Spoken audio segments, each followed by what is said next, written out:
ಬರ್ಬೋದು ಆ ವಿಡಿಯೋವನ್ನು.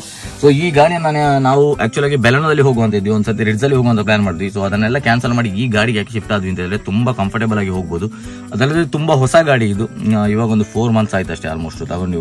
ನನ್ನ ತಮ್ಮದ ಗಾಡಿ ಇದು, ಜಾಸ್ತಿ ರನ್ನಿಂಗ್ ಕೂಡ ಆಗ್ಲಿಲ್ಲ, ನಾನು ಎಷ್ಟು ಓಡಿದೆ ಅಂತ ನೋಡ್ಲಿಲ್ಲ. ಸೊ ಮತ್ತೆ ಅದು ಕಂಫರ್ಟೇಬಲ್ ಆಗಿ ಹೋಗ್ಬೋದು. ಈ ಗಾಡಿಯಲ್ಲಿ ಕ್ರೂಸ್ ಕಂಟ್ರೋಲ್ ಉಂಟು. ಸೊ ಒಂದು ಕ್ರೂಸ್ ಅನ್ನು ಆನ್ ಮಾಡಿಬಿಟ್ಟು ನಮಗೆ ಆರಾಮಾಗಿ ಮಾಡಿ ಎಲ್ಲಿದ್ದೇವೆ ಆಯ್ತಾ. ಸೊ ಈ ರೂಟ್ ನಾನು ಬೆಸ್ಟ್ ಯಾಕೆ ಹೇಳುದು ಅಂತ ಹೇಳಿದ್ರೆ, ನಾವಿವಾಗ ಏನಾದರೂ ಇನ್ ಕೇಸ್ ನಾವು ಸುಬ್ರಹ್ಮಣ್ಯ ಆಗಿ ಅಲ್ಲಿಂದ ಸಕಲೇಶ್ಪುರ ಹೋಗಿ ಸಕಲೇಶ್ಪುರದಿಂದ ಚಿಕ್ಕಮಂಗ್ಳೂರಿಗೆ ಹೋಗಿರ್ತಾರೆ, ಎಲ್ಲ ಚಿಕ್ಕಮಂಗ್ಳೂರು ತನಕ ಅಲ್ಲ, ನಮಗೆ ಆಲ್ಮೋಸ್ಟ್ ಚಿತ್ರದುರ್ಗ ತನಕ ನಮಗೆ ಸಿಂಗಲ್ ರೋಡ್ ಸಿಕ್ತಿತ್ತು. ಅಂದ್ರೆ ಎಲ್ಲ ಕಡೆ ನಮಗೆ ಸಿಂಗಲ್ ರೋಡ್ ಸಿಕ್ತಿತ್ತು. ನಮಗೆ ಈಗ ಮ್ಯಾಂಗ್ಳೂರ್ ಕ್ರಾಸ್ ಆದ್ದು, ಇನ್ನು ನಮಗೆ ಫುಲ್ ನ್ಯಾಷನಲ್ ಹೈವೇ. ಇವಾಗ ಬಂದಿದ್ದೇವೆ. ನಮ್ಮ ಗಾಡಿ ಎಷ್ಟು ಮೈಲೇಜ್ ಕೊಡ್ತಾ ನೋಡು ಇವಾಗ. ಅಂದ್ರೆ ಸ್ವಲ್ಪ ಕ್ರೂಸ್ ಮಾಡ್ಕೊಂಡೆ ಬಂದದ್ದು, 100, 110 ಎಲ್ಲ ಬಂದಿದ್ದೇನೆ.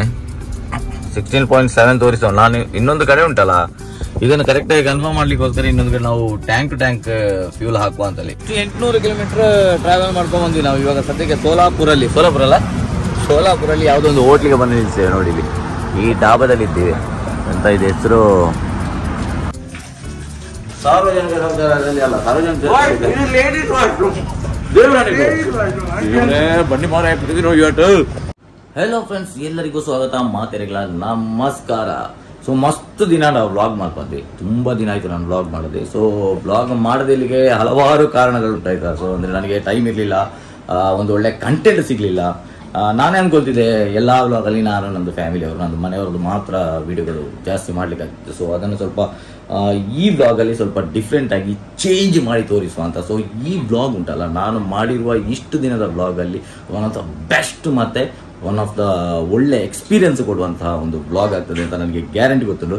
ಯಾಕಪ್ಪ ಅಷ್ಟೊಂದು ಎಕ್ಸೈಟ್ಮೆಂಟ್ ಅಲ್ಲಿ ಹೇಳ್ತಿದ್ದೇನೆ ಅಂತ ಹೇಳಿದ್ರೆ, ಈ ವ್ಲಾಗ್ ನೀವು ನೋಡಿರ್ತೀರಾ, ತಮ್ಮನೇಲಿ ಮತ್ತೆ ಟೈಟಲ್ ನೋಡಿಬಿಟ್ಟು ಗೊತ್ತಾಗಿರ್ತದೆ. ನಾವು ಬೆಳ್ಳಾರೆಯಿಂದ ಪ್ರಯಾಗ್ರಾಜ್ಗೆ ಹೋಗ್ತಾ ಇದ್ದೇವೆ ಇವತ್ತು. ನಾನು ಮತ್ತೆ ನನ್ನ ತಮ್ಮಂದ್ರು ಇಬ್ರು, ಆಮೇಲೆ ಒಬ್ಬ ಕಸಿನ್ ಬರ್ತಿದ್ದಾನೆ.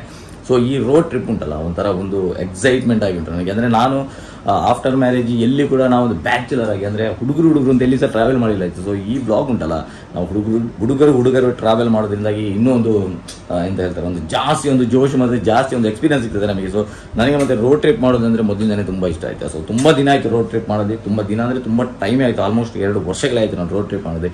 ನಾನು ರೋಡ್ ಟ್ರಿಪ್ ಮಾಡ್ತಿರ್ಬೇಕಂದ್ರೆ ನಾನು ವ್ಲಾಗ್ ಮಾಡ್ತಿಲ್ಲ ಆಯ್ತು. ಸೊ ಈಗ ವ್ಲಾಗ್ ಮಾಡ್ತಿದ್ದೇನೆ, ರೋಡ್ ಟ್ರಿಪ್ ಮಾಡ್ತಿಲ್ಲ. ಸೊ ಇವತ್ತು ನಾವು ಇಲ್ಲಿಂದ ಸೀದಾ ಪ್ರಯಾಗ್ರಾಜ್ಗೆ ಹೋಗ್ತಿದ್ದೇವೆ. ನಮ್ದು ಆಲ್ಮೋಸ್ಟ್ ಇವಾಗ ಒಂದು 7:30, 7:45 ಆಗ್ತಾ ಒಂದು ಟೈಮು. ಸೊ ಇವತ್ತು ರಾತ್ರಿ ಫುಲ್ ಡ್ರೈವ್ ಮಾಡಿ ನಾಳೆ ರಾತ್ರಿ ತನಕ ಡ್ರೈವ್ ಮಾಡಬೇಕು. 4 ಜನ ಕೂಡ ಡ್ರೈವರ್ಸ್. ಸೊ ಡ್ರೈವಿಂಗ್ ಮಾಡೋದ್ರಲ್ಲಿ ಯಾವುದೇ ಪ್ರಾಬ್ಲಮ್ಗಳಿಲ್ಲ. ಸೊ ಆ ಥರ ಡ್ರೈವಿಂಗ್ ಮಾಡ್ಕೊಂಡು ಆಲ್ಮೋಸ್ಟ್ ಒಂದು 1200, 1300 ಕಿಲೋಮೀಟರ್ ನಾವು ಒಂದು ರೀಚ್ ಮಾಡಬೇಕು ಅಂತ ಅನ್ಕೊಂಡಿದ್ದೇವೆ. ಸೊ ಯಾರೆಲ್ಲ ನನ್ನ ಚಾನಲ್ ಅನ್ನು ಫಸ್ಟ್ ಟೈಮ್ ನೋಡ್ತಿದ್ರೆ ಒಂದು ಸಬ್ಸ್ಕ್ರೈಬ್ ಮಾಡ್ಕೊಳ್ಳಿ, ಅದೇ ಥರ ಫೇಸ್ಬುಕ್ಕಲ್ಲಿ ನೋಡೋರು ಫಾಲೋ ಮಾಡ್ಕೊಳ್ಳಿ. ಬನ್ನಿ ವಿಡಿಯೋನ ಶುರು ಮಾಡೋಣ. और अगर तुम लोग नए हो तो सब्सक्राइब करो, वो जो लाल वाला बटन है उस पर फूट फेंक के मारो या फिर मोमबत्ती, मुझे नहीं पता, बस क्लिक हो जाना चाहिए. ಸೊ ಈ ಟ್ರಿಪ್ ಅಲ್ಲಿ ನಾನು ತುಂಬಾ ಏನ ಮಿಸ್ ಮಾಡ್ಕೊಳ್ತೇನೆ ಅಂತ ಹೇಳಿದ್ರೆ ಉಂಟಲ್ಲ, ನನ್ನ ಮಗಳನ್ನ ತುಂಬಾ ಮಿಸ್ ಮಾಡ್ಕೊಳ್ತೇನೆ ಆಯ್ತಾ. ಸೊ ಅವಳು ಮತ್ತೆ ನಾನು ಯಾವಾಗ್ಲೂ ಜೊತೆಯಲ್ಲಿ ರಾತ್ರಿ ಆಟ ಆಡ್ಕೊಂಡು ಅವಳು ನನ್ನ ಜೊತೆನೇ ಇರ್ತಿದ್ಲು ಹೆಚ್ಚಾಗಿ. ಸೊ ಇವಾಗ ಸ್ವಲ್ಪ ಮಿಸ್ ಮಾಡ್ಕೊಂಡ ಫೀಲ್ ನನಗೆ ಇವಾಗಲೇ ಆಗ್ಕೊಂಡು. ಸೊ ಒಂದು ಹೋಗಿ ಬರೋದಂದ್ರೆ ಮಿನಿಮಮ್ ಏನಿಲ್ಲ ಅಂದ್ರೆ ಒಂದು 4 to 5 days ಆಗ್ತದೆ. ಸೊ ಆ 5 days ನಾನು ನನ್ನ ಮಗಳನ್ನ ತುಂಬಾ ಮಿಸ್ ಮಾಡ್ಕೊಳ್ತೀನಿ. ಆಕ್ಚುಲಿ ಲಕ್ಷ್ಮೀನ ಸಹ ಮಿಸ್ ಮಾಡ್ಕೊಳ್ತೀನಿ, ಬಟ್ ಮಗಳನ್ನ ಸ್ವಲ್ಪ ಜಾಸ್ತಿ ಮಿಸ್ ಮಾಡ್ಕೊಳ್ತೀನಿ ಅನ್ಕೋತೀನಿ ನಾನು. ಸೊ ಬ್ಯಾಗ್ ಎಲ್ಲ ರೆಡಿ ಆಗಿದೆ ನೋಡಿ, ತೋರಿಸ್ತೇನೆ. ಇದು ಆಕ್ಚುಲಿ ನಂದು ಬ್ಯಾಗ್ ಇದು. ಸೊ ಇಷ್ಟೊಂದು ಬಟ್ಟೆಗಳ ಏನಕ್ಕೆ ಹಿಡ್ಕೊಂಡಿದ್ದೀರಾ ಅಂತ ಅಂದುಕೊಂಡಿರ್ಬೋದು. ಇದರಲ್ಲಿ ಆಕ್ಚುಲಾಗಿ ಬಟ್ಟೆ ಇಲ್ಲ, ಇದು ನಂದು ಟ್ರಕ್ಕಿಂಗ್ ಬ್ಯಾಗ್ ಇದು ಉಂಟು. ಆಮೇಲೆ ನಾನು ಒಂದು ಜಾಕೆಟ್ ಅನ್ನು ಇಟ್ಕೊಂಡಿದ್ದೇನೆ. ಯಾಕೆ ಇಟ್ಕೊಂಡಿದ್ದೇನೆ ಅಂದ್ರೆ UP ಅಲ್ಲಿ ಸ್ವಲ್ಪ ಇಲ್ಲಿಗೆ ಕಂಪೇರ್ ಮಾಡಿ, ನಮ್ಮ ಊರಿಗೆ ಕಂಪೇರ್ ಮಾಡಿ ಸ್ವಲ್ಪ ಜಾಸ್ತಿ ಚಳಿ ಇರ್ತದೆ, 10 ಡಿಗ್ರಿ ತನಕ ಇರ್ತದೆ ಅಂತೆ ಟೆಂಪರೇಚರ್. ಸೊ ಇಲ್ಲಿ ಆದ್ರೂ ನಮಗೆ ಬೈ ವಾಕ್ ಒಂದು 5 ಕಿಲೋಮೀಟರ್ 10 ಕಿಲೋಮೀಟರ್ ಟ್ರಾಫಿಕ್ ಸಿಕ್ಕಿತ್ತು. ಎಲ್ಲಿಯೋ ಗಾಡಿಯನ್ನು ನಿಲ್ಲಿಸಿ ನಾವು ರೋಡಲ್ಲಿ ನಡ್ಕೊಂಡು ಹೋಗ್ಬೇಕು ಅಂತ ಅನಿಸಿದ್ರೆ. ಸೊ ಆ ಟೈಮಲ್ಲಿ ನಮಗೆ ಬೆಳಿಗ್ಗೆ ಸಿಕ್ಕಿತ್ತು ಅಂದರೆ ಚಳಿ ಜಾಸ್ತಿ ಇತ್ತು ಅಂದರೆ ನಮಗೆ ಆ ಜಾಕೆಟ್ ಯೂಸ್ ಆಗ್ತದೆ. ಸೊ ಈ ಬ್ಯಾಗ್ ಬಂದುಬಿಟ್ಟು ನನ್ನ ಕಸಿನ್ ನಿಖಿಲೇಶ್ ಅಂತ ಆ ಒಂದು ಬ್ಯಾಗ್ ಉಂಟು ನೋಡಿ ಇಲ್ಲಿ. ಇನ್ನಿಬ್ರು ಯಾರೆಲ್ಲ ಬರ್ತಿದ್ದಾರೆ ಅಂದರೆ ನನ್ನ ತಮ್ಮ ಮತ್ತೆ ಆಮೇಲೆ ನನ್ನ ಇನ್ನೊಬ್ಬ ತಮ್ಮ ನಿಶಾಂತ್ ಬರ್ತಾರೆ. ಅವನದ್ದೇ ಕಾರಲ್ಲಿ 3XO ಹೋಗ್ತಾ ಇರೋದು ನಾವು ಇವತ್ತು. ಮ್ಯೂಸಿಕ್. ಸೊ ನಮ್ಮ ಈ ಜರ್ನಿಯಲ್ಲಿ ನಮಗೆ ಸಾಥ್ ಕೊಡುವಂತಹ ವೆಹಿಕಲ್ ಯಾವುದು ಅಂತ ಹೇಳಿದ್ರೆ ನೋಡಿ, ಮಹೇಂದ್ರ 3XO ನಮ್ಮ ಜೊತೆ 2470 ಕಿಲೋಮೀಟರ್ ಒನ್ ಸೈಡ್ ನಮ್ಮ ಜೊತೆ ಟ್ರಾವೆಲ್ ಮಾಡ್ತದೆ ಈ ವೆಹಿಕಲ್ ನೋಡಿ. ನಾವು ಆಟೋಮೆಟಿಕ್ ವೆಹಿಕಲ್ನ ಚೂಸ್ ಮಾಡಿದೆ ಆಯ್ತಾ. ಆಟೋಮೆಟಿಕ್ ವೆಹಿಕಲ್ನ ಯಾಕೆ ಚೂಸ್ ಮಾಡಿದೆ ಅಂತ ಹೇಳಿದ್ರೆ, ಮೈನ್ ರೀಸನ್ ಏನಪ್ಪಾ ಅಂತ ಹೇಳಿದ್ರೆ, ತುಂಬಾ ಲಾಂಗ್ ಡ್ರೈವ್ ಮಾಡುವಾಗ ನಿಮಗೆ ನೋಡಿ ಇದರಲ್ಲಿ ಬರೀ ಬ್ರೇಕ್ ಮತ್ತೆ ಎಕ್ಸಲರೇಷನ್ ಮಾತ್ರ ಇರುವಂತದ್ದು, ಕ್ಲಚ್ ಇರೋದಿಲ್ಲ. ಸೊ ಇದು AMT ಇರುವಂತಹ ವೆಹಿಕಲ್ ಇದು. ಇದರಲ್ಲಿ ಆಟೋಮೆಟಿಕ್ ಆಗಿ ಬೇಕಾದ್ರೆ ಓಡಿಸ್ಕೋಬಹುದು ಈ ಗಾಡಿಯನ್ನು, ನೀವು ಮ್ಯಾನುವಲ್ ಆಗಿ ಬೇಕಾದ್ರೆ ಓಡಿಸ್ಕೋಬಹುದು. ಈ ಗಾಡಿಯ ಡೀಟೇಲ್ ವಿಡಿಯೋ ನಾನು ತುಳು ಚಾನಲ್ ಅಲ್ಲಿ ಮಾಡಿ ಹಾಕಿದ್ದೇನೆ, ಬೇಕಾದ್ರೆ ಡಿಸ್ಕ್ರಿಪ್ಷನ್ ಅಲ್ಲಿ ಹಾಕಿರ್ತೇನೆ, ನೋಡ್ಕೊಂಡ್ ಬರ್ಬೋದು ಆ ವಿಡಿಯೋವನ್ನು. ಸೊ ಈ ಗಾಡಿಯನ್ನು ನಾವು ಆಕ್ಚುಲ್ ಆಗಿ ಬೆಲನದಲ್ಲಿ ಹೋಗುವಂತ ಇದ್ವಿ, ಒಂದ್ಸತಿ ರಿಡ್ಸ್ ಅಲ್ಲಿ ಹೋಗುವಂತ ಪ್ಲಾನ್ ಮಾಡಿದ್ವಿ. ಸೊ ಅದನ್ನೆಲ್ಲ ಕ್ಯಾನ್ಸಲ್ ಮಾಡಿ ಈ ಗಾಡಿಗೆ ಯಾಕೆ ಶಿಫ್ಟ್ ಆದ್ವಿ ಅಂತ ಹೇಳಿದ್ರೆ ತುಂಬಾ ಕಂಫರ್ಟೇಬಲ್ ಆಗಿ ಹೋಗ್ಬೋದು. ಅದಲ್ಲದೆ ತುಂಬಾ ಹೊಸ ಗಾಡಿ ಇದು, ಇವಾಗ ಒಂದು 4 months ಆಯ್ತು ಅಷ್ಟೇ ಆಲ್ಮೋಸ್ಟ್ ತಗೊಂಡು. ನನ್ನ ತಮ್ಮದ ಗಾಡಿ ಇದು, ಜಾಸ್ತಿ ರನ್ನಿಂಗ್ ಕೂಡ ಆಗ್ಲಿಲ್ಲ, ನಾನು ಎಷ್ಟು ಓಡಿದೆ ಅಂತ ನೋಡ್ಲಿಲ್ಲ. ಸೊ ಮತ್ತೆ ಅದು ಕಂಫರ್ಟೇಬಲ್ ಆಗಿ ಹೋಗ್ಬೋದು. ಈ ಗಾಡಿಯಲ್ಲಿ ಕ್ರೂಸ್ ಕಂಟ್ರೋಲ್ ಉಂಟು. ಸೊ ಒಂದು ಕ್ರೂಸ್ ಅನ್ನು ಆನ್ ಮಾಡಿಬಿಟ್ಟು ನಮಗೆ ಆರಾಮಾಗಿ ತುಂಬಾ ಲಾಂಗ್ ಡ್ರೈವ್ ಮಾಡ್ಲಿಕ್ಕೆಲ್ಲ ತುಂಬಾ ಕೇಪಬಲ್ ಆಗಿರುವಂತಹ ವೆಹಿಕಲ್ ಇದು. ಅದು ಬಿಟ್ರೆ ಆಟೋಮೆಟಿಕ್, ನಾನು ಆಗ್ಲೇ ಹೇಳಿದ ಹಾಗೆ. ಮತ್ತೆ ರೇರ್ AC ಕೂಡ ಉಂಟು ಇದರಲ್ಲಿ. ಹಿಂದ್ಗಡೆ ನಿಮಗೆ USB ಚಾರ್ಜಿಂಗ್ ಸಾಕೆಟ್ ಉಂಟು, ಮತ್ತೆ ನಿಮಗೆ ವೈರ್ಲೆಸ್ ಮೊಬೈಲ್ ಚಾರ್ಜರ್ ಕೂಡ ಉಂಟು. ನಿಮ್ಮ ಐಫೋನ್ಗಳಾಗಿರ್ಬೋದು, ಯಾವುದೇ ಒಂದು ಮೊಬೈಲ್ಗಳನ್ನ ನಿಮಗೆ ವೈರ್ಲೆಸ್ ಚಾರ್ಜರ್ ರೂಪದಲ್ಲಿ ಇದನ್ನು ಯೂಸ್ ಮಾಡ್ಕೋಬಹುದು. ಸೊ ಈ ಗಾಡಿ ತುಂಬಾ ಇವಾಗ ಫ್ಯೂಚರಿಸ್ಟಿಕ್ ವೆಹಿಕಲ್ ಆಗಿರೋದ್ರಿಂದಾಗಿ ನಮಗೆ ಒಂದು ಲಾಂಗ್ ಡ್ರೈವ್ ಹೋಗುವಾಗ ಒಂದು ರೋಡ್ ಟ್ರಿಪ್ ಅಲ್ಲಿ ಒಳ್ಳೆ ಎಕ್ಸ್ಪೀರಿಯನ್ಸ್ ಕೊಡ್ತದೆ. ಸೊ ಅದಕ್ಕೆ ನಾವು ಈ ಗಾಡಿಯನ್ನು ಚೂಸ್ ಮಾಡಿದ್ವಿ ಇವಾಗ. ಸೊ ಈ ಗಾಡಿಗೆ ಸ್ವಲ್ಪ ನಮ್ಮ ಈ ಲಗೇಜ್ಗಳನ್ನೆಲ್ಲ ತುಂಬಿಸ್ಕೊಡುವಂತ. ಸೊ ನಾನು ನಿಶಾನ್ ಇಲ್ಲಿಗೆ ನಮ್ಮ ಮನೆ ಕರೆದೆ, ಆಮೇಲೆ ಅವರ ಮನೆಗೆ ಹೋಗಿಬಿಟ್ಟು ಸೊ ಅಲ್ಲಿಂದ ನಂತರ ಮತ್ತೆ ನಮ್ಮ ಜರ್ನಿಯನ್ನು ಕಂಟಿನ್ಯೂ ಮಾಡುವಂಥದ್ದು. ಸೊ ಇವಾಗ ನಮ್ಮ ಲಗೇಜ್ ಅನ್ನೆಲ್ಲ ಈ ಗಾಡಿಗೆ ಶಿಫ್ಟ್ ಮಾಡ್ಲಿಕ್ಕೆ ಮುಂಚೆ ಸ್ವಲ್ಪ ಹೊಟ್ಟೆಗೆ ಏನಾದ್ರು ತಗೊಂಬೇಕು ಅಂತ ಇದೀವಿ. ಅಂದ್ರೆ ಇಲ್ಲಿಂದಾನೆ ಊಟ ಮಾಡ್ಕೊಂಡ್ಬಿಟ್ಟು ಹೋಗುವ ಅಂತ ನಾವು. ಅಂದ್ರೆ ಇವಾಗಲೇ ಟೈಮ್ 8:15 ಆಯ್ತು. ಸೊ ಇಲ್ಲಿಂದ ಇವಾಗ ಊಟ ಮಾಡಿ ಮನೆಯಲ್ಲಿ ವೆಜ್ ಬಿರಿಯಾನಿ ಮಾಡಿದ್ದಾರೆ. ಸೊ ಆ ವೆಜ್ ಬಿರಿಯಾನಿಯನ್ನು ಸೇವನೆಯನ್ನು ಮಾಡಿಬಿಟ್ಟು ಮತ್ತೆ ಹೊರಡುದು. ಇದೊಂದೇ ಕಡ್ಲ ಈ ಕಾಗದಕ್ಕೆ ಒಳ್ಳೆ ವಿಷಯ ಅಂತ ನೀನ್ ಹೇಳಿದ್ದು.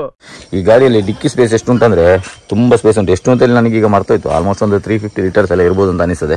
ಸೊ ಈ ಬೆಡ್ಶೀಟ್ ಅನ್ನು ಮಿಡ್ಲಲ್ಲಿ ಇಡುದು, ಯಾಕಂದ್ರೆ ನಾವು ಹೋಗ್ತಿರೋದು 4 ಜನ.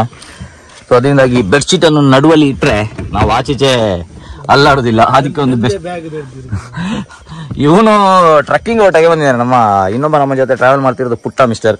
ಸೊ ಅವನದು ಬ್ಯಾಗ್ ನೋಡಿ, ಈ 2 ಬ್ಯಾಗಿನ ಕರೆಕ್ಟ್ ಒಂದು ಸೈಜ್ಗೆ ಪುಟ್ಟೊಂದು ಬ್ಯಾಗ್ ಉಂಟು. ನನ್ನ ತಮ್ಮ ಇದ್ದಾನೆ ನೋಡಿ, ನನ್ನ ತಮ್ಮ ನೀವೆಲ್ಲ ವಿಡಿಯೋದಲ್ಲಿ ನೋಡಿರ್ತೀರಿ. ಸೊ ಅವ್ನು ಸಹ ಬರ್ತಾ ಇದ್ದಾನೆ. ಸೊ ನಾವು 4 ಜನ ಹೋಗ್ತಾ ಇರೋದು. ಯಾರೆಲ್ಲ ಹೋಗ್ತಾ ಇರೋದು ಅಂದ್ರೆ ನಿಮಗೆ ಗಾಡಿಯಲ್ಲಿ ಹೋಗಿ ತೋರಿಸ್ತಾನೆ. ಸೊ ಇವಾಗ ಲಗೇಜ್ಗಳನ್ನೆಲ್ಲ ತುಂಬಿಸಿ ಆಯ್ತು ಸದ್ಯಕ್ಕೆ. ಇಷ್ಟೇ ಇರ್ತದೆ ಲಗೇಜ್ ನೋಡಿ, ಇಷ್ಟೇ. ಸುಮ್ಮನೆ ಕೂತಿರಲ್ಲ.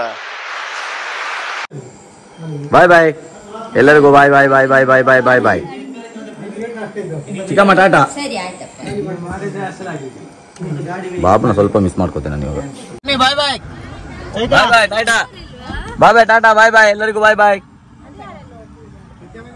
ಸದ್ಯಕ್ಕೆ ಕಾರಲ್ಲಿ 3 ಜನ, ಒಬ್ಬ ಮೇಲ್ಗಡೆಯಿಂದ ಅವನ ಮನೆಯಿಂದ ಹತ್ತಾನೆ. Let's go. So first feeling ನಾವು ಬೆಳ್ಳಾರಿಂದನೇ ಸ್ಟಾರ್ಟ್ ಮಾಡ್ತಿದ್ದೇವೆ ಆಯ್ತಾ. ಸೊ ನಮ್ಮ ರೂಟ್ ಇವಾಗ ಸ್ವಲ್ಪ ಚೇಂಜ್ ಆಯ್ತು. ನಾನು ಹೋಗ್ತಾ ಹೋಗ್ತಾ ಹೇಳ್ತೇನೆ ನಿಮಗೆ ಯಾವ ರೂಟಲ್ಲಿ ಹೋಗ್ತಿದ್ದೇನೆ ಅಂತ. ಹೊಸದಾಗಿ ಆಗಿರುವಂಥ ಪೆಟ್ರೋಲ್ ಪಂಪ್ ಇದು. ಇವಾಗ ರೀಸೆಂಟ್ ಆಗಿ ಒಂದು 10 days ಕೂಡ ಆಗಿಲ್ಲ. ಸೊ ಇಲ್ಲಿ ಫುಲ್ ಟ್ಯಾಂಕ್ ಪೆಟ್ರೋಲ್ ಮಾಡಿಸಿದ್ದೇವೆ. ಮೋಸ್ಟ್ಲಿ ಏನಿಲ್ಲ ಆದ್ರೆ ಒಂದು 35 ಲೀಟರ್ ಹಿಡಿಬಹುದು ಅಂತ ಅನಿಸ್ತದೆ. 32-33 ಹಿಡಿಬಹುದು ಅನಿಸ್ತದೆ ನನಗೆ. ಎಷ್ಟಾಯಿತು? 30 ಲೀಟರ್ಸ್, 31 ಅಟಕಟಾಫ ಯಾವ ಅಟಕಟಾಫ ಅಂಡ ಆತೆ ಯಾವ 31.70. ಎಂತ ಬ್ರೋ 37 ಹೇಳಿದ್ದು ಕರೆಕ್ಟ್ ಪ್ರಿಡಿಕ್ಷನ್ ಬ್ರೋ ನಿಂದು. ಭಯಂಕರ ಭಯಂಕರ.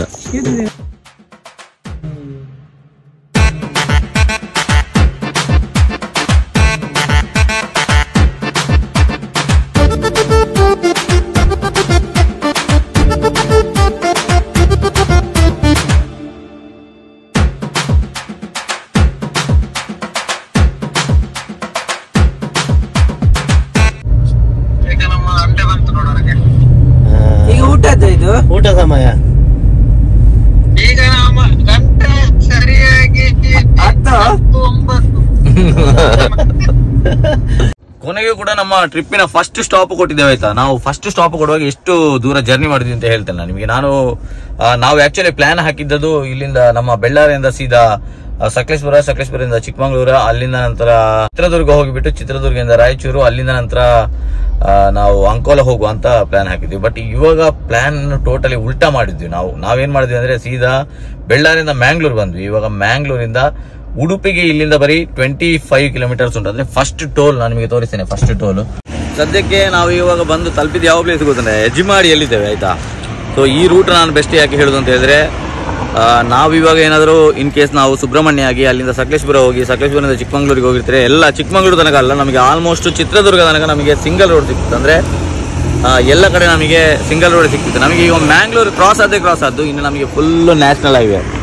ಸೊ ಒಂದು ಓಡಿಸ್ಲಿಕ್ಕೆ ನಮಗೆ ಉಂಟಲ್ಲ ಟೈಮ್ ಸೇವ್ ಆಗ್ತದೆ. ಇದು ಸ್ವಲ್ಪ ದೂರ ಆಕ್ಚುಲಿ, ಒಂದು 80 ಕಿಲೋಮೀಟರ್ ನಮಗೆ ಅಂಕೋಲಕ್ಕೆ ಜಾಸ್ತಿ ಆಗ್ತದೆ. ಆದ್ರೆ ಕೂಡ ಈ ರೂಟ್ ತುಂಬಾ ಬೆಸ್ಟ್. ಯಾರಾದ್ರೂ ಬರೋರಿದ್ರೆ ಈ ರೂಟಲ್ಲೇ ಬನ್ನಿ. ಸೊ ಗಾಡಿ ಎಷ್ಟು ದೂರ ಟ್ರಾವೆಲ್ ಆಗಿದೆ ಅಂತ ನಾನು ತೋರಿಸ್ತೇನೆ. ನಾವು ಇವತ್ತು ನಾನು ನಿಮಗೆ ಇನ್ನೊಂದು ಅಪ್ಡೇಟ್ ಏನು ಕೊಡುವ ಅಂತ ಹೇಳಿದ್ರೆ, ನೀವು ಇಷ್ಟು ದೂರ ಬರ್ತೀನಿ ಅಂತ ಹೇಳಿದ್ರೆ, ಇವಾಗ ಒಂದು 2,000-3,000 ಕಿಲೋಮೀಟರ್ ಡ್ರೈವ್ ಮಾಡ್ತೀರಿ ಅಂತ ಹೇಳಿದ್ರೆ ಆಟೋಮೆಟಿಕ್ ಗಾಡಿಯಲ್ಲೇ ಬನ್ನಿ ಆಯ್ತಾ. ಸೊ ತುಂಬಾ ಈಸಿ ಆಗ್ತದೆ. ನಾನು ಇವಾಗ 100-120 ಕಿಲೋಮೀಟರ್ 100 ಕಿಲೋಮೀಟರ್ ಬಂದಿರ್ಬೋದು ಮೋಸ್ಟ್ಲಿ. ಟ್ರಿಪ್ ಅಲ್ಲಿ ಚೆಕ್ ಮಾಡುವ.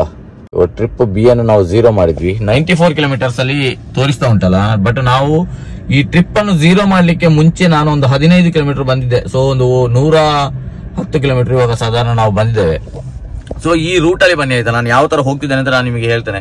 ಏನಾದ್ರೂ ನಮ್ಮ ಸುಳ್ಯ, ಬೆಳ್ಳಾರೆ ಅಥವಾ ಸುಬ್ರಹ್ಮಣ್ಯ, ಪುತ್ತೂರು ಅಥವಾ ಮ್ಯಾಂಗ್ಳೂರ್ ಕಡೆಯಿಂದ ಯಾರಾದ್ರೂ ಬರುವವರಿದ್ರೆ ಈ ರೂಟ್ ಅಲ್ಲಿ ಬನ್ನಿ. ತುಂಬಾ ಒಳ್ಳೆದುಂಟು ಈ ರೂಟ್. ಯಾಕಂದ್ರೆ ನೀವು ಈಗ ಮ್ಯಾಂಗ್ಳೂರಿಂದ ಸೀದಾ ಇನ್ನು ಇಲ್ಲಿಂದ ನಾವು ಹೋಗ್ತಾ ಇದ್ದೇವೆ ಉಡುಪಿಯಿಂದ ಕುಂದಾಪುರ, ಕುಂದಾಪುರದಿಂದ ಭಟ್ಕಳದಿಂದ ಮತ್ತೆ ನಾವು ಅಂಕೋಲಕ್ಕೆ ಹೋಗ್ತಾ ಇದ್ದೇವೆ.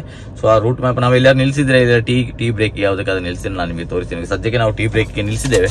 ಈ ಟೋಲ್ ಹತ್ರನೇ ಒಂದು ಶಾಪ್ ಅಲ್ಲಿ ಇವಾಗ ಟೀಯನ್ನು ಆರ್ಡರ್ ಮಾಡಿಬಿಟ್ಟು ಟೀ ಕುಡಿಬೇಕು. ಇವಾಗ ನಾವು ಭಟ್ಕಳ ಕಲ್ದು ಆಲ್ಮೋಸ್ಟ್ ಒಂದು 15-20 ಕಿಲೋಮೀಟರ್ ಬಂದು ಅನ್ಸುತ್ತೆ. ನಾವು 3 ಗಂಟೆ ಡ್ರೈವ್ ಮಾಡಿದ್ದೇವೆ. ನೋಡಿ ಇಲ್ಲಿ ಕಾಣಿಸ್ತಾ ಉಂಟು, 3 ಗಂಟೆ ಡ್ರೈವ್ ಮಾಡಿದ್ವಿ. ಅದರಲ್ಲಿ ನಾವು 72 ಕಿಲೋಮೀಟರ್ ಆವರೇಜ್ ತರ ಬಂದಿದೆ. 229 ಕಿಲೋಮೀಟರ್ಸ್ ಇದರಲ್ಲಿ ತೋರಿಸ್ತುಂಟಲ್ಲ. 10 ಕಿಲೋಮೀಟರ್ ನಾವು ಆಗ್ಲೇ ಹೇಳಿದಾಗೆ ನಾವು ಮೊದಲೇ ಟ್ರಾವೆಲ್ ಮಾಡಿದ್ದೇವೆ. ಅಂದ್ರೆ ಬೆಳ್ಳಾರಿಂದ ಬರ್ಬೇಕಂದ್ರೆ ಒಂದು 10 ಕಿಲೋಮೀಟರ್ ಜಾಸ್ತಿ ಟ್ರಾವೆಲ್ ಮಾಡಿದ್ವಿ ನಾವು. ಸೊ ಅಷ್ಟು ಇವಾಗ ಬಂದಿದ್ದೇವೆ. ನಮ್ಮ ಗಾಡಿ ಎಷ್ಟು ಮೈಲೇಜ್ ಕೊಡ್ತಾ ನೋಡು ಇವಾಗ. ಅಂದ್ರೆ ಸ್ವಲ್ಪ ಕ್ರೂಸ್ ಮಾಡ್ಕೊಂಡೆ ಬಂದದ್ದು. ಒಂದು 100, 110 ಎಲ್ಲ ಬಂದಿದ್ದೇನೆ. 16.7 ತೋರಿಸ್ತಾವ. ನಾನು ಇನ್ನೊಂದು ಕಡೆ ಉಂಟಲ್ಲ, ಇದನ್ನು ಕರೆಕ್ಟ್ ಆಗಿ ಕನ್ಫರ್ಮ್ ಮಾಡ್ಲಿಕ್ಕೋಸ್ಕರ ಇನ್ನೊಂದು ಕಡೆ ನಾವು ಟ್ಯಾಂಕ್ ಟು ಟ್ಯಾಂಕ್ ಫ್ಯೂಲ್ ಹಾಕುವ ಅಂತಲ್ಲಿ ನೋಡಿ. ಇಲ್ಲಿ ಇವಾಗ ಕ್ಲಸ್ಟರ್ ಅಲ್ಲಿ 2 ಪಾಯಿಂಟ್ ಕಮ್ಮಿ ಆಗಿದೆ ಗೇಜ್ ಅಲ್ಲಿ. ಸೊ ನಮಗೊಂದಿಷ್ಟು ಆವರೇಜ್ ಸಿಗ್ತುಂಟು ಗೊತ್ತಾಗ್ತದೆ. ಒಂದು ಆಟೋಮೆಟಿಕ್ ವೆಹಿಕಲ್ ಅಲ್ಲಿ ಹೋದ್ರೆ ಎಷ್ಟು ಆವರೇಜ್ ಸಿಗ್ತದೆ. ನನ್ನ ಲೆಕ್ಕದಲ್ಲಿ ಒಂದು 15.5, 16 ಹತ್ರ ಮೈಲೇಜ್ ಬರ್ಬೋದು ಅಂತ ಅನಿಸ್ತದೆ. ನಮಗೆ ಕರೆಕ್ಟ್ ಆಗಿ ಕ್ಯಾಲ್ಕುಲೇಟ್ ಮಾಡ್ಬೇಕಾದ್ರೆ ಇದನ್ನ ಇನ್ನೊಂದ್ಸತಿ ಫುಲ್ ಟ್ಯಾಂಕ್ ಫಿಲ್ ಮಾಡಬೇಕು. ಇನ್ನೊಂದು 100 ಇಲ್ಲದ್ರೆ 150 ಕಿಲೋಮೀಟರ್ಸ್ ಹೋಗಿಬಿಟ್ಟು ಮತ್ತೆ ವಾಪಸ್ ಫಿಲ್ ಮಾಡಿ ಈ ಗಾಡಿ ಎಷ್ಟು ಮೈಲೇಜ್ ಬರ್ತದೆ. ನಮಗೊಂದು ಮಹೇಂದ್ರ 3X ಒಂದು ರಿವ್ಯೂ ಮಾಡಿದಾಗೆ ಸಾಯ್ತು ಮಾರೆ. ಅಂದ್ರೆ ಗಾಡಿ ಎಷ್ಟು ಮೈಲೇಜ್ ಕೊಡ್ತದೆ ಆಟೋಮೆಟಿಕ್ ಗಾಡಿಯಲ್ಲಿ ಹೋದ್ರೆ. ಇದ್ರಲ್ಲಿ ಎಂತ ನನಗೆ ಒಂದು ಖುಷಿ ಅಂದ್ರೆ ಈ ಕಾಲನ್ನು ಉಂಟಲ್ಲ, ಒಂದು ಫೋಲ್ಡ್ ಮಾಡಿ ಈ ಕಾಲಲ್ಲಿ ಮಾತ್ರ ಕೆಲಸ ಅಷ್ಟೇ. ಎಕ್ಸಲರೇಷನ್ ಮತ್ತೆ ಬ್ರೇಕ್ ಇದನ್ನ ಆಟೋಮೆಟಿಕ್ ಟ್ರೈ. ಇವಾಗ ಸದ್ಯಕ್ಕೆ ನಾನು ಸ್ವಲ್ಪ ದೂರ ಮ್ಯಾನುವಲ್ ಅಲ್ಲಿ ಓಡಿಸಿದ್ದೆ. ಎಲ್ಲಾರು ಮೈಲೇಜ್ ಇನ್ಕ್ರೀಸ್ ಆಗ್ತದೆ ಅಂತ ನೋಡ್ಲಿಕ್ಕೆ 431 ಕಿಲೋಮೀಟರ್ಸ್ ರೇಂಜ್ ತೋರಿಸ್ತಾ ಉಂಟು ಇನ್ನೂ ಕೂಡ ನಾವು ಟ್ರಾವೆಲ್ ಮಾಡ್ಲಿಕ್ಕೆ. ಬಟ್ ನಮ್ಮ ಡೆಸ್ಟಿನಿಗೆ ಇನ್ನೂ ಸಹ 500 ಕಿಲೋಮೀಟರ್ ಹತ್ರ ಇನ್ನೂ ಕೂಡ ಉಂಟು ನಮಗೆ. 500 ಕಿಲೋಮೀಟರ್ ಅಂದ್ರೆ ನಾವು ಸೋಲಾಪುರಲ್ಲಿ ಹೋಗಿ ನಮ್ಮದೊಂದು ಸ್ಟಾಪ್ ಅನ್ನು ಮಾಡುವ ಅಂತ ನಾವು ಯೋಚನೆ ಮಾಡಿದ್ವಿ. ಅಲ್ಲಿ ತನಕ ಕಂಟಿನ್ಯೂಸ್ ಡ್ರೈವ್ ಮಾಡುವ ಅಂತೇಳಿ. ಅಲ್ಲಿ ಒಂದು ಬೆಳಿಗ್ಗೆ 7-7:30 ಆಗುವಾಗ ನಾವು ಅಲ್ಲಿ ತಲುಪಬೇಕು, ಸೋಲಾಪುರ ತಲುಪಬೇಕು ಅಂತ ನಾವು ಪ್ಲಾನ್ ಹಾಕಿದ್ದೇವೆ. ಸೊ ಅಲ್ಲಿಂದ ನಂತರ ಮತ್ತೆ ಫ್ರೆಶ್ ಅಪ್ ಆಗಿ ಅಲ್ಲಿಂದ ನಂತರ ನೆಕ್ಸ್ಟ್ ಡ್ರೈವ್ ಸ್ಟಾರ್ಟ್ ಮಾಡುವ ಅಂತೇಳಿ. ಸೊ ಅಲ್ಲಿ ತನಕ ಸೀದಾ ಕಂಟಿನ್ಯೂಸ್ ರಾತ್ರಿ ಹೊತ್ತು ಡ್ರೈವ್ ಮಾಡ್ತಾನೆ ಇರುವ ಅಂತ. ಸೊ ಅದರ ನಡುವಲ್ಲಿ ನಮಗೆ ಎಷ್ಟು ಮೈಲೇಜ್ ಬಂದಿದೆ. ಬೇರೆ ಬೇರೆ ಕಡೆ ಫುಡ್ ಎಲ್ಲ ಮಾಡ್ಲಿಕ್ಕೆ ಹೋಗ್ತೀವಿ. ಇಲ್ಲಿ ಫುಡ್ ಏನು ತಗೊಳ್ತಾ ಇಲ್ಲ ನಾವು. ಸ್ವಲ್ಪ ಅಂದ್ರೆ ಒಂದು 120-140 ಕಿಲೋಮೀಟರ್ ವಾಪಸ್ ಡ್ರೈವ್ ಮಾಡಿದ್ದೇವೆ. ಸೊ ಅದಕ್ಕೋಸ್ಕರ ಒಂದು ಸ್ಟಾಪ್ ಕೊಟ್ಟಿದ್ದೇವೆ. ಒಂದು ಟೀ ಬ್ರೇಕ್ ತಗೊಂಡು ಮತ್ತೆ ಡ್ರೈವ್ ನ ಸ್ಟಾರ್ಟ್ ಮಾಡುವ. 250 ಕಿಲೋಮೀಟರ್ಸ್ ಬಂದಿಲ್ಲ. ಹೇಗೆ ಅನಿಸ್ತಾ ಉಂಟು?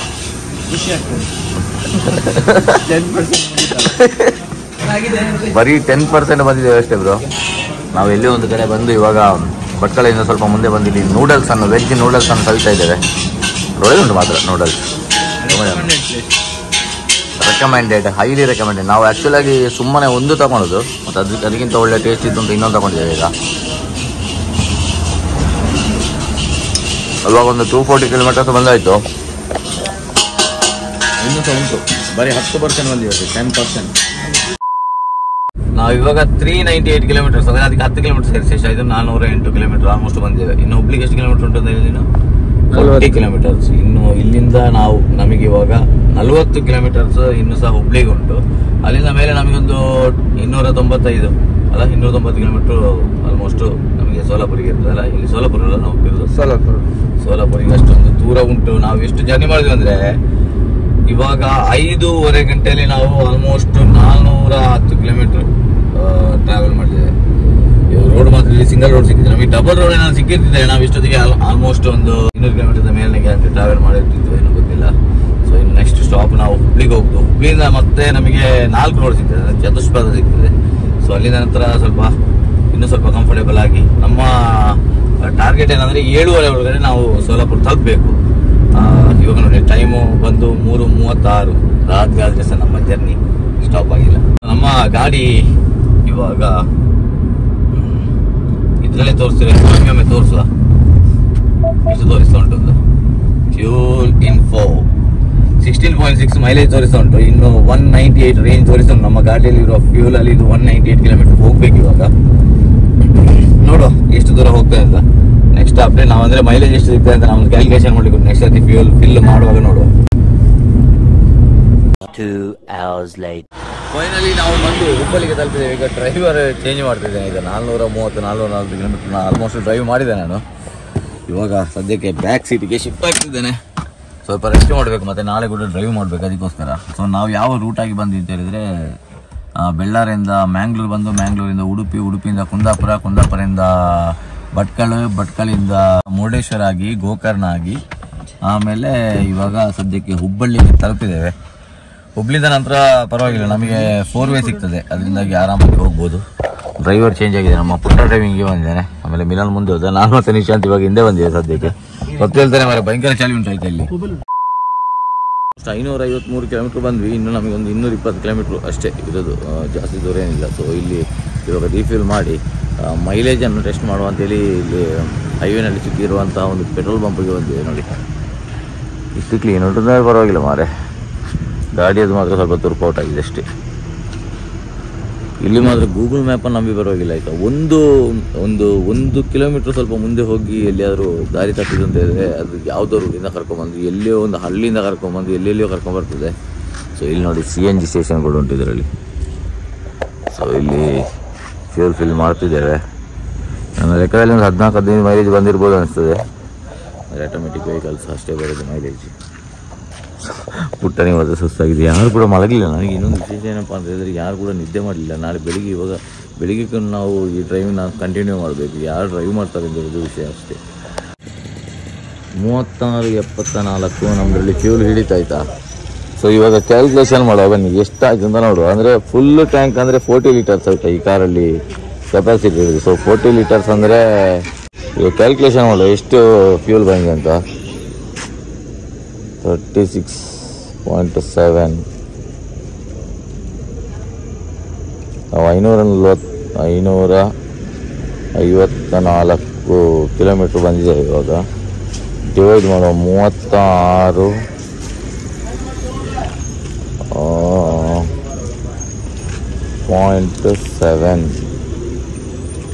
15.9 ಮೈಲೇಜ್ ಬಂದಿದೆ ಅಷ್ಟೇ. ಒಂದು ಫುಲ್ ಟ್ಯಾಂಕಲ್ಲಿ 600 ಕಿಲೋಮೀಟ್ರ್ ಹೋಗುತ್ತೆ ಅಷ್ಟೇ ಬ್ರೋ. 15 ಬಂತು ಮೈಲೇಜ್, ಭಾರಿ ಕಮ್ಮಿ ಮೈಲೇಜ್ ಬಂತ ಅಂತ ಅನಿಸ್ತದೆ ಅಲ್ಲ ಬ್ರೋ. ಸ್ವಲ್ಪ ಕಮ್ಮಿ ಬಂತು ಅನಿಸ್ತದೆ. ಅಂದರೆ ಮೈಲೇಜ್ ಸ್ವಲ್ಪ ಕಮ್ಮಿ ಬರಲಿಕ್ಕೆ 2-3 ರೀಸನ್ಸ್ ಉಂಟು. ನಮಗೆ ಕೆಲವು ರೋಡ್ ಕಂಡೀಷನ್ಸ್ ಆಧಾರ ಸಿಕ್ಕಿದೆ.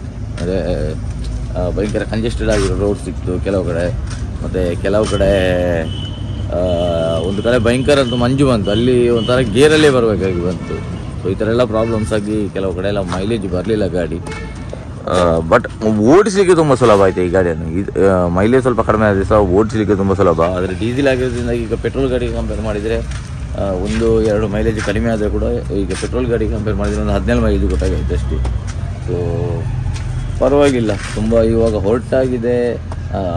ಆಲ್ಮೋಸ್ಟ್ ಒಂದು 20% ದಾರಿ ಬಂದಾಗಿದೆ.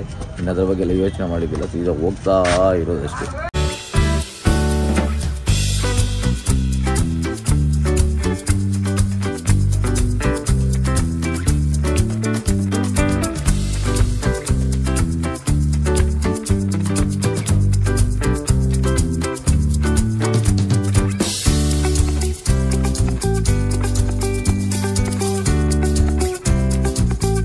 ಎಷ್ಟು 800 ಕಿಲೋಮೀಟರ್ ಟ್ರಾವೆಲ್ ಮಾಡ್ಕೊಂಡ್ಬಂದ್ವಿ ನಾವು. ಇವಾಗ ಸದ್ಯಕ್ಕೆ ಸೋಲಾಪುರಲ್ಲಿ ಯಾವುದೋ ಒಂದು ಹೋಟ್ಲಿಗೆ ಬಂದು ನಿಲ್ತೇವೆ. ನೋಡಿ ಇಲ್ಲಿ ಈ ಡಾಬಾದಲ್ಲಿ ಇದ್ದೀವಿ.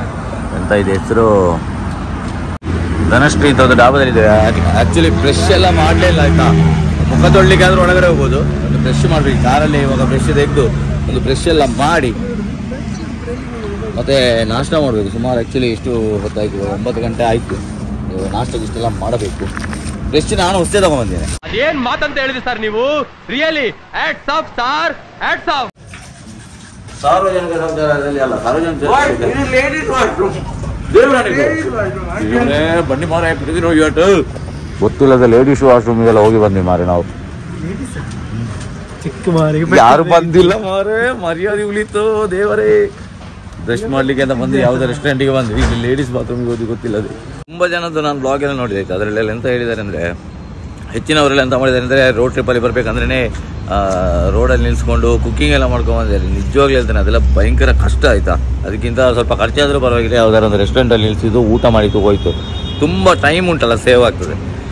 ಇಲ್ಲದಿದ್ದರೆ ಅಲ್ಲಿ ಪಾತ್ರಗಳನ್ನ ಇಳಿಸ್ಬೇಕು, ಮತ್ತು ಅಡುಗೆ ಮಾಡಬೇಕು, ಮತ್ತು ಅದೊಂದು ಟೈಮ್ ವೇಸ್ಟು, ತುಂಬ ಬೋರಿಂಗ್. ನೋಡಿ ನಾವು ಯಾವುದೊಂದು ಇಲ್ಲಿ ರೋಡ್ ಸೈಡಲ್ಲಿ ಇವಾಗ ನಿಲ್ಸಿದ್ದೀವಿ, ಬ್ರಷ್ ಮಾಡಿದ್ವಿ, ತಿಂದ್ಕೊಂಡು ಸೀದಾ ಹೋಗ್ತಾ ಇರೋದು. ರಗಾಳೆ ಇಲ್ಲ. ಕೆಲವರೆಲ್ಲ ತುಂಬ ಜನ ನೋಡಿದ್ದೀನಿ ನಾನು, ನಮ್ಮ ಊರಲ್ಲಿ ಆಲ್ಮೋಸ್ಟ್ ಎಲ್ಲ ಜನರು ಎಂತ ಮಾಡ್ತಿದ್ದಾರೆ ಅಂದರೆ ಸ್ಟವ್ ಇಟ್ಕೊಂಡು ಹೋಗ್ತಿದ್ದಾರೆ. ನಾವು ಆ್ಯಕ್ಚುಲಿ ಅದನ್ನು ಪ್ಲ್ಯಾನ್ ಮಾಡಿದ್ವಿ ಆಯಿತಾ. ಈಗ ಮೂರು ಸರ್ತಿ ಸ್ಟಾಪ್ ಮಾಡಿದ ಅಂದರೆ ಏನಿಲ್ಲ ಇದ್ರು ಒಂದೊಂದು ಗಂಟೆ ಹೋಯ್ತು ಅಂತ ಹೇಳಿದ್ರು, 1 ಗಂಟೆಯಲ್ಲಿ ಉಂಟಲ್ಲ, ಕಮ್ಮಿ ಅಂದರೆ ಒಂದು 100 ಕಿಲೋಮೀಟರ್ ಟ್ರಾವೆಲ್ ಮಾಡಲಿಕ್ಕಾಗ್ತದೆ. ಅದೆಲ್ಲ ವೇಸ್ಟ್ ಅಲ್ಲ. ಸೊ ಆ ಥರ ಟ್ರಾವೆಲ್ ಯಾರು ಮಾಡಬೇಡಿ. ನಮ್ಮ ಥರನೇ ಯಾವ್ದಾರು ಒಂದು ರೆಸ್ಟೋರೆಂಟಿಗೆ ಹೋಗಿ ಒಂದು 100 ರೂಪಾಯಿ ಏನಾದ್ರು ಫುಡ್ ತಗೊಳ್ಳಿ, ತಿನ್ನಿ, ಸೀದಾ ಹೋಗ್ತಾಯಿ. ರಗಳೆ ಇಲ್ಲ ಅಂತದ್ದು. ಇವಾಗ ನಾವು ಅಷ್ಟೇ ಸುಮಾರು ಟ್ರಾವೆಲ್ ಮಾಡ್ಕೊಂಬಂದ್ವಿ. ನಾವು ರಾತ್ರಿ ನಿನ್ನೆಯಲ್ಲಿ ಒಂದು ಸ್ವಲ್ಪ ಫ್ರೈಡ್ ರೈಸ್ ಎಲ್ಲ ತಿಂದಿದ್ದು. ಅದು ಬಿಟ್ಟರೆ ಮನೇಲಿ ಊಟ ಮಾಡಿ ಫ್ರೈಡ್ ರೈಸ್ ತಿಂದು ಇವಾಗ ನೋಡಿ ಇಲ್ಲಿ ಒಂದು 9 ಗಂಟೆ ಆಯಿತು. ಇವಾಗ ಇಲ್ಲಿ ಒಂದು 800 ಕಿಲೋಮೀಟರ್ ಟ್ರಾವೆಲ್ ಮಾಡಿದ್ವಿ. ಇನ್ನು ನಾವು ಒಂದು 800 ಕಿಲೋಮೀಟರ್ ಟ್ರಾವೆಲ್ ಮಾಡಿಬಿಟ್ಟು ಇವತ್ತು ರಾತ್ರಿ ರೆಸ್ಟ್ ಮಾಡಿ ಮತ್ತು ನಾಳೆ ವಾಪಸ್ ಕಂಟಿನ್ಯೂ ಮಾಡೋದು. ಸೊ ನಾವು ಮಹಾರಾಷ್ಟ್ರಕ್ಕೆ ಬಂದು ನಮ್ಮ ಊರಿನ ಮಸಾಲೆ ದೋಸೆ ತಿನ್ನೋದು ಅದ್ರಲ್ಲಿ ಒಂಥರ ಮಜಾ ಇರ್ತಾರೆ. ಯಾಕಂದರೆ ನಾನು ಗ್ಯಾರಂಟಿ ಹೇಳ್ತೇನೆ, ನಮ್ಮ ಊರಿನ ಮಸಾಲೆ ದೋಸೆ ಥರ 100% ಇರುವುದಿಲ್ಲ. ಬಟ್ ಹೋದಾಗ ನಾವು ಜಾಸ್ತಿ ಫುಡ್ಡಲ್ಲಿ ಎಕ್ಸ್ಪೆಕ್ಟೇಷನ್ ಮಾಡಲಿಕ್ಕೆ ಆಗೋದಿಲ್ಲ. ಸೊ ಅದಕ್ಕೋಸ್ಕರ ನಾನು ಮಹಾರಾಷ್ಟ್ರದ ಯಾವ್ದಾರೊಂದು ಫುಡ್ ಟ್ರೈ ಮಾಡುವಂತ ನಿಶಾಂತ್ ನಮ್ಮ ಊರಿದ್ದು ಮಸಾಲೆ ದೋಸೆ ಟ್ರೈ ಮಾಡ್ತಿದ್ದಾನೆ. ಮಸಾಲೆ ದೋಸೆಗೆ ಹೊಟ್ಟೆ ಏನಾದ್ರು ಜಾಮ್ ಆಯ್ತು ಅಂದರೆ ಅಲ್ಲಿಗೆ ಡಮಾನ್. ನೋಡು, ಟೇಸ್ಟ್ ಇದ್ರೆ ತಿನ್ನು. ಕೆಲವು ಕಡೆ ಎಲ್ಲ ದಪ್ಪ ಹಾಕಿ ಕೊಡ್ತಾರೆ ನೋಡು. ಇಲ್ಲಿ ಯಾವ ಥರ ಮಸಾಲೆ ದೋಸೆ ಕೊಡ್ತಾರೆ, ಚಟ್ನಿ ಗಿಟ್ನಿ ಏನಾದರೂ ಕೊಡ್ತಾರೆ ಅಂತ ನೋಡುವ. ಇಲ್ಲದ್ರೆ ಮಹಾರಾಷ್ಟ್ರದ ಯಾವ್ದಾರೊಂದು ಫುಡ್ ಟ್ರೈ ಮಾಡುವ. ಆ್ಯಕ್ಚುಲಾಗಿ ನೀನು ಸಹ ಮಹಾರಾಷ್ಟ್ರದ ಯಾವ್ದಾರೊಂದು ಫುಡ್ ಟ್ರೈ ಮಾಡ್ಬೋದು. ಪಾವಜಿ ಜನರಲ್ ಆಯಿತು, ಬೇರೆ ಎಂತಾದ್ರು ಸ್ಪೆಷಲ್ ಕೊಡ್ತಾರೆ ಅಂತ ನೋಡ್ಬೋದು. ಆ್ಯಕ್ಚುಲಾಗಿ ಇಲ್ಲಿ ಎಷ್ಟು ಹೋಟ್ಲುಗಳು ಬೋರ್ಡ್ ಹಾಕಿದಾವಲ್ಲ, ಅದರ ಅರ್ಧ ಉಂಟಲ್ಲ ಬೋರ್ಡ್ಗಳೆಲ್ಲ, ಅಂದರೆ ಹೋಟ್ಲುಗಳೆಲ್ಲ ಕ್ಲೋಸ್ ಆಯ್ತು. ಯಾವುದು ಕೂಡ ಇಲ್ಲ ಅಲ್ಲಿ. ಹೋಟ್ಲದೆಲ್ಲ ಆಲ್ಮೋಸ್ಟ್ ಬಂದು ನಾವು ಮುಂದೆ ಬಂದು ಒಂದು ಹೋಟ್ಲು ಸಿಕ್ಕಿದ್ದೀವಿ. ಎಕ್ಸ್ಪೆಕ್ಟೇಷನ್ಗೆ ತಕ್ಕಾಗಿ ಉಂಟಲ್ಲ ದೋಸೆ ಎಲ್ಲ, ಪರವಾಗಿಲ್ಲ. ಎಷ್ಟು ಕ್ರಿಸ್ಪ್ ಉಂಟು ನೋಡಿ ದೋಸೆಯಲ್ಲಿ. ಮಹಾರಾಷ್ಟ್ರದಲ್ಲಿ ಸಹ ಇಷ್ಟು ಒಳ್ಳೆ, ನಮ್ಮ ಊರಲ್ಲೇ ಆ್ಯಕ್ಚುಲಾಗಿ ಎಷ್ಟೋ ಕಡೆ ಇಷ್ಟು ಒಳ್ಳೆ ಮಸಾಲೆ ದೋಸೆ ಸಿಗಲ್ಲ ಅದು. ಆ ಲೆಕ್ಕದಲ್ಲಿ ಒಳ್ಳೆ ಕ್ವಾಲಿಟಿ. ಚಟ್ನಿ ನಮ್ಮ ಅದೇ ತೆಂಗಿನಕಾಯಿ ಚಟ್ನಿ, ರೆಡ್ ಚಟ್ನಿ ಅದು ಭೂತ. ಇದೇನಿದು ಸಾಂಬಾರು ಜೊತೆ ಚೆನ್ನಾಗಿಲ್ವಾ? ಅದು ಇದೆಲ್ಲ ಚೆನ್ನಾಗಿ ಉಂಟು ಅಂತ. ನಾವು ಸೋಲಾಪುರದಿಂದ ನಾಷ್ಟ ಮಾಡಿ ಬಿಟ್ಟು ಇವಾಗ ಎಲ್ಲಿಗೆ ಹೋಗ್ತಿದ್ದೇವೆ ನಾವು? ಬೀಡಿಗೆ ಹೋಗ್ತಿದ್ದೇವೆ. ಬೀಡಿ ಅಲ್ಲ, ಬೀಡಿಗೆ. ಸೊ ಬೀಡಿಗೆ ಹೋಗುವಾಗ ಸಿಗುವ ಒಂದು ಎಂತ ಹೈವೇ NH 52 ಆಯ್ತಾ. ಇದು ಆಕ್ಚುಲಾಗಿ ನಮಗೆ ಹುಬ್ಳಿಂದನೇ NH 52 ಸಿಕ್ಕಿದಲ್ಲ ಬ್ರೋ. NH 52 ನಮಗೆ ಅಲ್ಲಿಂದನೇ ಸಿಗುದು. ಅದೇ ಕಂಟಿನ್ಯೂ ಆಗ್ತಾ ಹೋಗ್ತದೆ. ಬಟ್ ಕೆಲವು ಕಡೆ ಸಿಂಗಲ್ ರೋಡ್ ಇರ್ತದೆ, ಕೆಲವು ಕಡೆ ಡಬಲ್ ರೋಡ್ ಆಗ್ತದೆ. ಇವಾಗ ನಾವು ಇಲ್ಲಿ ಸೋಲಾಪುರ ದಾಟಿದ ನಂತರದಿಂದ ಕಂಪ್ಲೀಟ್ ಆಗಿ ಇಲ್ಲಿ ಫುಲ್ ಡಬಲ್ ರೋಡ್. ಎಷ್ಟು ಚಂದ ಉಂಟಂದ್ರೆ ರೋಡು. ಮತ್ತೆ ಆ ಸ್ಟ್ರೆಚ್ ಕೂಡ ಅಷ್ಟೇ ಭಾರಿ. ಒಂದು ಇಲ್ಲಿಂದ ಆ ತುದಿ ತನಕ ಕಾಣ್ತದೆ. ಕೆಲವು ಕಡೆ ಲ್ಯಾಂಡ್ಸ್ಕೇಪ್ ಆಗಿರ್ಬೋದು, ಭಯಂಕರ ಅದ್ಭುತ ಉಂಟು ಮಾರೆ. ಒಳ್ಳೆ ಒಂದು ರೋಡ್ ಎಕ್ಸ್ಪೀರಿಯನ್ಸ್ ಡ್ರೈವಿಂಗ್ ಅಲ್ಲಿ ಮಾಡ್ಬೇಕಂದ್ರೆ ನೋಡಿ. ಅಲ್ಲಿ ನೋಡೋದು ಇದಲ್ಲ ಎಂತದ್ದು ವಿಂಡ್ ಎನರ್ಜಿ ಅಲ್ಲ, ವಿಂಡ್ ಎನರ್ಜಿದು ಫ್ಯಾನ್ಸ್ ಎಲ್ಲ ತಿರುಗ್ತಾ ಉಂಟು ನೋಡಿ ಇಲ್ಲಿ. ಮಾತ್ರ ಒಬ್ರು ಟ್ರಾಫಿಕ್ ನ ಸರಿಯಾಗಿ ಫಾಲೋ ಮಾಡ್ಕೊಂಡಿದ್ದಾರೆ. ಟ್ರಾಫಿಕ್ ಅನ್ನೋ ವಿಷಯವನ್ನು ಯಾರು ಕೂಡ ಫಾಲೋ ಮಾಡೋದಿಲ್ಲ. ಟ್ರಾಫಿಕ್ ನುಗ್ಗಿಸ್ತಾರೆ. ರಾಂಗ್ ಸೈಡ್ ಅಲ್ಲಿ ಇದು ಆಕ್ಚುಲಿ ಹೋಗ್ಲಿಕ್ಕೆ ಇರೋ ದಾರಿ, ಬಟ್ ಇದರಲ್ಲಿ ಬರ್ತಾ ಕೂಡ ಇರ್ತಾರೆ, ನೋಡ್ಕೊಂಡು ಹೋಗ್ಬೇಕಾಗ್ತದೆ. ನೋಡಿ ಇಲ್ಲಿ ವಿಂಡ್ ಎನರ್ಜಿಗೆ ಅಂತ ಫ್ಯಾನ್ಸ್ ಎಲ್ಲ ಹಾಕಿದ್ರೆ ಇದು ಇವಾಗ ತಿರುಗ್ತಾ ಇಲ್ಲ. ವಿಂಡ್ ಎನರ್ಜಿ ಆಕ್ಚುಲಾಗಿ ತುಂಬಾ ದೂರದಲ್ಲಿ ಉಂಟು ಅದು. ಇಲ್ಲಿ ಉಂಟು ನೋಡಿ ವಿಂಡ್ ಎನರ್ಜಿ. ಆಕ್ಚುಲಾಗಿ ತುಂಬಾ ದೂರದಲ್ಲಿ ಉಂಟು, ಬಟ್ ಅದು ತುಂಬಾ ದೊಡ್ಡ ವಿಂಗ್ ಇರೋದ್ರಿಂದಾಗಿ ನಮಗೆ ಇಲ್ಲಿ ತುಂಬಾ ಹತ್ತಿರದಲ್ಲಿ ಕಾಣಿಸ್ತಾ ಉಂಟು ಅಷ್ಟೇ.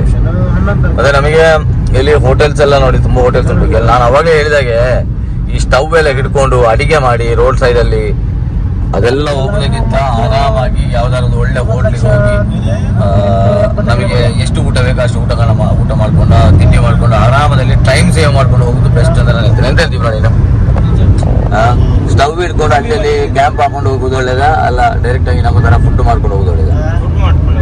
ಬೆಸ್ಟ್ ಅಲ್ಲ. ಕೆಲಗೆ ತುಂಬಾ ಎಕ್ಸ್ಪೆನ್ಸಿವ್ ಅಂತ ಸಹ ನನಗೆ ಅನಿಸ್ಲಿಲ್ಲ ಫುಡ್ ಎಲ್ಲ ಅಲ್ಲ. ಹೌದು, ಗ್ಯಾಸ್ ತರಬೇಕು, ಅದು ಮಾಡಬೇಕು, ಮತ್ತೆ ಅದಕ್ಕೆ ಅಡಿಗೆ ಮಾಡ್ಲಿಕ್ಕೆ 1.5 ಗಂಟೆ ಹೋಗ್ತದೆ. ಹೌದು, ಅದಕ್ಕಿಂತ ನಾವು ಈ ತರ ಮಾಡೋದೇ ಬೆಸ್ಟ್. ನೋಡಿ ಇಲ್ಲಿ ಇವಾಗ ಕ್ಲೀನ್ ಆಗ್ತದೆ ವಿಂಡ್ ಎನರ್ಜಿ.